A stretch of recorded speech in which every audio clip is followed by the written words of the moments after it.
je vous signale également dans un autre registre quelque chose qu'il convient de lire, parce qu'après tout, il s'agit moins là d'amour courtois que de ce qu'on pourrait appeler toute sa filiation historique. C'est le très joli recueil que Benjamin Péret, sans jamais toujours bien savoir articuler ce dont il s'agit, a appelé Anthologie de l'amour sublime. Un livre qui est paru chez Hachette de René Nelly, auquel je ne reprocherai qu'un certain moralisme philogénique, qui s'appelle L'amour et les mythes du cœur, dans lequel vous trouverez également beaucoup de faits. Et pour finir par un livre auquel j'ai fait allusion auprès de l'un d'entre vous, le livre d'Henri Corbin, qui s'appelle L'imagination créatrice, paru dans la collection Homo sapiens chez Flammarion. Ce livre sur l'imagination créatrice vous portera beaucoup plus loin que le domaine limité qui est celui dans lequel aujourd'hui je veux finalement articuler ce que je désire vous montrer. Voici donc de quoi il s'agit dans cette révolte. Que de la poésie. Une poésie datée, avec des thèmes tout à fait repérables sur lesquels je ne m'étends pas par manque de temps, et par le fait que nous les retrouverons par la suite dans les exemples que je vous montrerai, qu'il faut trouver d'une façon sensible leur origine, ce que je pourrais appeler leur origine conventionnelle. C'est en effet l'intérêt d'une telle étude de nous montrer quels sont, en somme, ces thèmes de convention. Car là-dessus, je dirais que les historiens sont univoques. Cet amour courtois était en somme un exercice poétique, une façon de jouer avec un certain nombre de thèmes idéalisants, qui ne pouvaient avoir,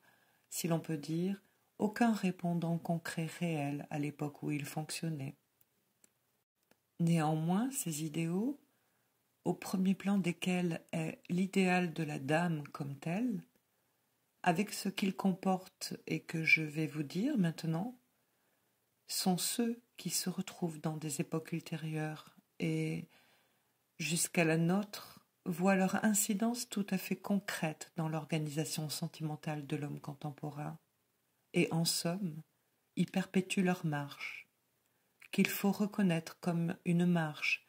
c'est-à-dire quelque chose qui prend son origine dans un certain usage systématique, délibéré, de signifiant comme tel.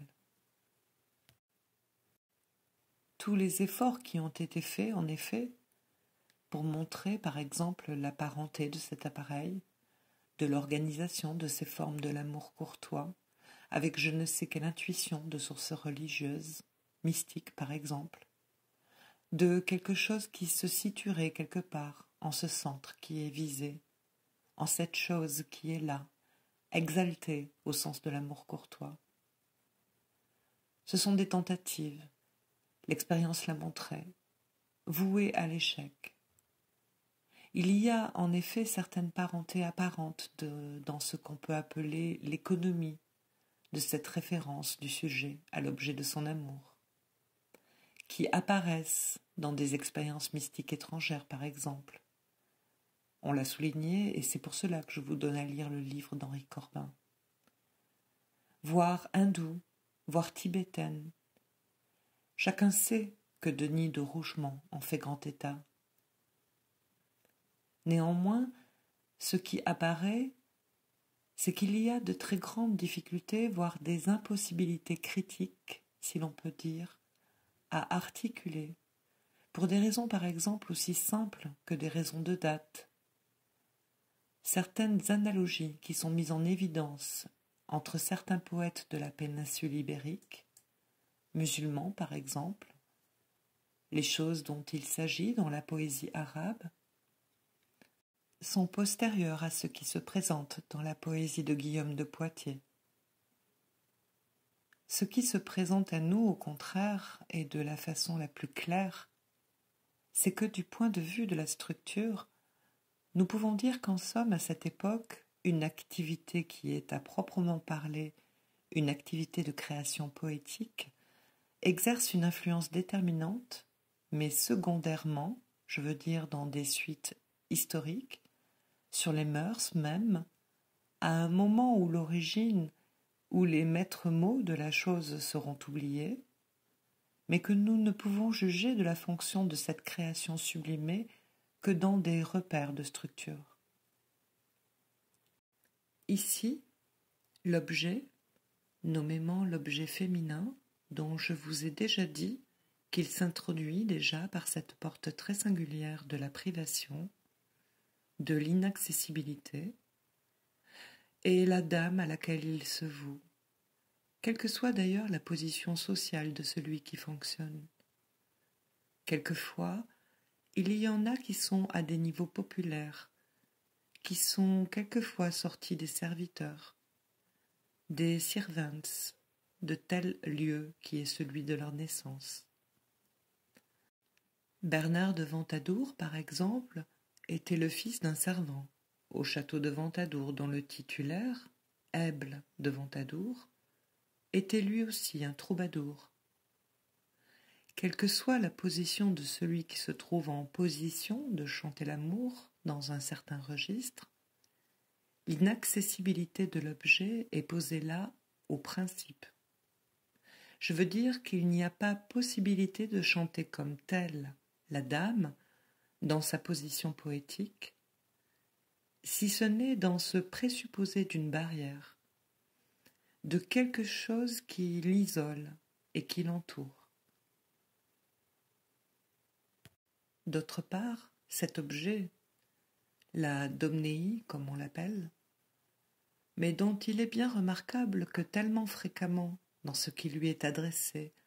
le terme sous lequel elle est invoquée est masculinisé. On l'appelle à l'occasion Midom, c'est-à-dire Monseigneur. Cette dame, donc, tous ceux qui lisent attentivement cette poésie courtoise s'aperçoivent que la dite dame se présente avec des caractères dépersonnalisés, qui ont fait, comme je vous le disais, que quelques auteurs ont pu remarquer que toutes s'adressent à la même personne. Le fait qu'à l'occasion son corps soit décrit comme gras delgategen, c'est-à-dire que extérieurement les dodus faisaient partie du sexapile de l'époque, egen veut dire gracieuse, ce fait ne doit pas vous tromper car on l'appelle toujours ainsi. L'objet, pour tout dire, dont il s'agit, pour autant que c'est l'objet féminin, est à proprement parler dans ce champ poétique vidé de toute substance réelle. C'est bien cela qui rend si facile, dans la suite, à tel ou tel poète métaphysique, à un Dante par exemple, de faire équivaloir une personne dont on sait qu'elle a bel et bien existé, à savoir cette petite Béatrice, dont on sait qu'il l'avait énamourée quand elle avait 9 ans, qui est restée au centre de sa chanson depuis la Vita Nuova jusqu'à la Divine Comédie, de la faire équivaloir à la philosophie, voire au dernier terme de la science sacrée, et de lui lancer appel en des termes d'autant plus proches du sensuel que la dite personne devenait plus proposée en position, à proprement parler allégorique, à savoir qu'on ne parle jamais tant en termes d'amour les plus crus que quand la personne est transformée en une fonction symbolique. Ce que nous voyons ici, en somme, fonctionner à l'état pur, c'est ce qui, je crois, est du ressort de cette place qu'occupe la visée tendancielle dans la sublimation.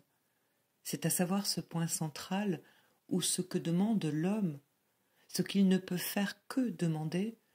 c'est d'être privé à proprement parler de quelque chose de réel. C'est en somme que quelque chose articule ce centre, cette place que tel d'entre vous, me parlant,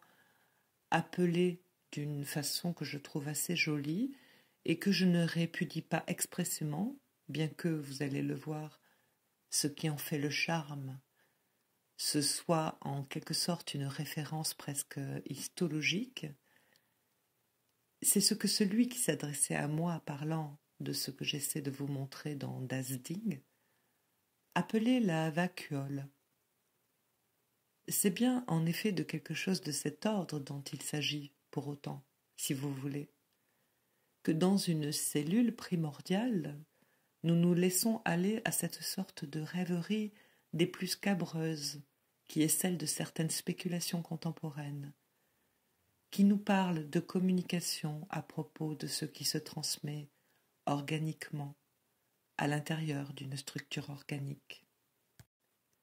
Eh bien, en effet, si vous voulez admettre que dans un organisme monocellulaire, quelque chose puisse représenter dans la transmission de telle ou telle fonction pseudopodique, être organisé comme un système de communication, à ceci près qu'il peut être impossible de parler de communication dans cette occasion, de préciser pourquoi on peut parler de communication quand il n'y a pas de communication comme telle, c'est pour autant que cette communication s'organiserait schématiquement autour de la vacuole et visant la fonction de la vacuole comme telle, que nous pourrions en effet avoir ce dont il s'agit, schématisé dans la représentation. Pourquoi ? Pour reprendre pied sur terre, à savoir mettre les choses comme elles se présentent, là où la vacuole est pour nous véritablement créée. Elle est créée au centre du système des signifiants,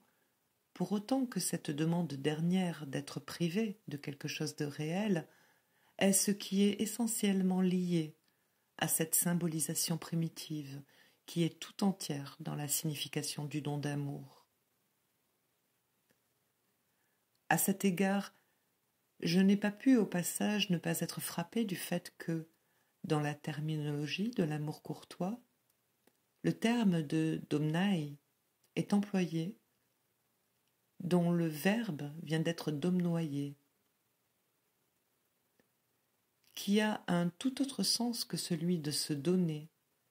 qui veut dire quelque chose comme caresser, batifoler, et qui est quelque chose qui, dans le vocabulaire de l'amour courtois, représente à proprement parler ce rapport de quoi ? Domnei, malgré l'espèce d'écho signifiant qu'il fait avec un don, n'a rien à voir avec ce mot. Il vise essentiellement la même chose que la domna, la dame, à savoir celle qui, dans l'occasion, domine. Ceci a peut-être son côté amusant si nous pensons que peut-être ce serait à explorer historiquement toutes les normes, quantité de métaphores qu'il y a autour du terme donner dans l'amour courtois. Si donner pouvait être situé d'une façon quelconque dans un sens ou dans un autre, de l'un des partenaires par rapport à l'autre, cela n'a peut-être pas d'autre origine que ce que je pourrais appeler ici la contamination signifiante à propos du terme domnei et de l'usage du mot domnoyer. Ce que la création de la poésie courtoise tend à faire, c'est à situer à la place de la chose, et dans une époque dont nous pouvons retrouver les coordonnées historiques, où justement quelque discord peut apparaître dans les conditions de la réalité particulièrement sévères par rapport à certaines exigences du fond, un certain malaise dans la culture, et selon le mode de la sublimation qui est celui propre de l'art, de nous poser cet objet que j'appellerai, pour illustrer ma pensée d'une façon ici équivalente, un objet affolant, un partenaire inhumain. Tout, en effet, le caractérise de cette manière. Jamais la dame n'est à proprement parler qualifiée pour telle ou telle de ses vertus réelles ou concrètes, pour sa sagesse, sa prudence, voire même sa pertinence. Si elle est qualifiée de sage, ça n'est que pour autant qu'elle participe à une sorte de sagesse immatérielle, qu'elle représente plus qu'elle n'en exerce les fonctions. Par contre, le caractère essentiel est d'être aussi arbitraire, dans ses exigences de l'épreuve qu'elle impose à son servant, qu'il est possible